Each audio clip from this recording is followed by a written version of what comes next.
മാതൃകാ പെരുമാറ്റച്ചട്ടം ലംഘിച്ചെന്ന പരാതിയിൽ വടകര ലോക്സഭാ മണ്ഡലം UDF സ്ഥാനാർത്ഥി ഷാഫി പറമ്പിലിനോട് വിശദീകരണം തേടി ജില്ലാ തെരഞ്ഞെടുപ്പ് ഓഫീസർ. ആരാധനാലയം തെരഞ്ഞെടുപ്പ് പ്രചാരണത്തിന് ഉപയോഗിച്ചു എന്ന പരാതിയിലാണ് നടപടി. കൂടുതൽ വിവരങ്ങളുമായി മേഘന മുരളി ചേരുന്നു. മേഘന, ഈ പരാതിയിൽ എന്തൊക്കെയാണ് പ്രതീക്ഷിക്കുന്ന തുടർ നടപടികൾ?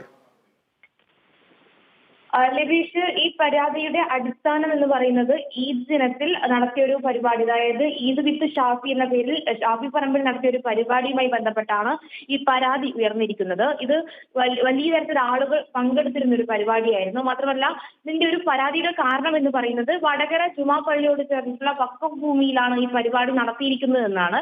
അതായത് ആരാധനാലയങ്ങൾ ഈ ഒരു തെരഞ്ഞെടുപ്പ് പ്രചരണത്തിന് വേണ്ടി ഉപയോഗിക്കാൻ പാടില്ല എന്നുള്ള വ്യവസ്ഥ നിൽക്കുന്നുണ്ട്. ആ വ്യവസ്ഥയുടെ ലംഘനമാണ് ഈ വഖഫ് ഭൂമിയിൽ പരിപാടി നടത്തിയതോടെ ഉണ്ടായത് എന്നുള്ളതാണ് പരാതിയിൽ പറയുന്നത്.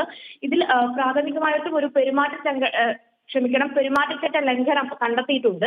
അതുകൊണ്ട് തന്നെ ജില്ലാ കളക്ടർ, ജില്ലാ ഭരണാധികാരി കൂടിയായിട്ടുള്ള, ജില്ലാ തെരഞ്ഞെടുപ്പ് ഓഫീസർ കൂടിയായിട്ടുള്ള ജില്ലാ കളക്ടർ ഷാഫി പറമ്പിലിന് നോട്ടീസ് നൽകിയിരിക്കുകയാണ്. പ്രാഥമികമായി ഒരു പെരുമാറ്റച്ചട്ട ലംഘനം ഉണ്ടായിട്ടുണ്ട് എന്ന കണ്ടെത്തലിലാണിത്. ഇനി 3 ദിവസത്തിനുള്ളിൽ ഈ ഷാഫി പറമ്പിലിനോട് വിശദീകരണം നൽകാനാണ് ആവശ്യപ്പെട്ടിരിക്കുന്നത്. ഇതിൽ ഏതെങ്കിലും തരത്തിൽ ഷാഫി പറമ്പിലിന്റെ വിശദീകരണം തൃപ്തികരമല്ലെങ്കിൽ ഏതെങ്കിലും തരത്തിലുള്ള നടപടിയിലേക്ക് നീങ്ങാൻ സാധ്യതയുണ്ട്. എന്തായാലും ഇപ്പോൾ ഒരു വടകര ലോക്സഭാ മണ്ഡലം എന്ന് പറയുന്നത് വലിയ തരത്തിൽ ശ്രദ്ധാകേന്ദ്രമാകുന്നു. അല്ലെങ്കിൽ ഇതുപോലുള്ള ദിവസങ്ങളായി ഇതുപോലുള്ള വാർത്തകളൊക്കെ വരുന്നു. അതിന്റെ ഒരു ആരോപണങ്ങളും പ്രതിരോധവും ഒക്കെ ഇന്നും ഷാഫി പറമ്പിൽ നിന്നും LDF സ്ഥാനാർത്ഥിയിൽ നിന്നുമൊക്കെ പ്രതീക്ഷിക്കാമെന്നാണ് വിചാരിക്കുന്നത്.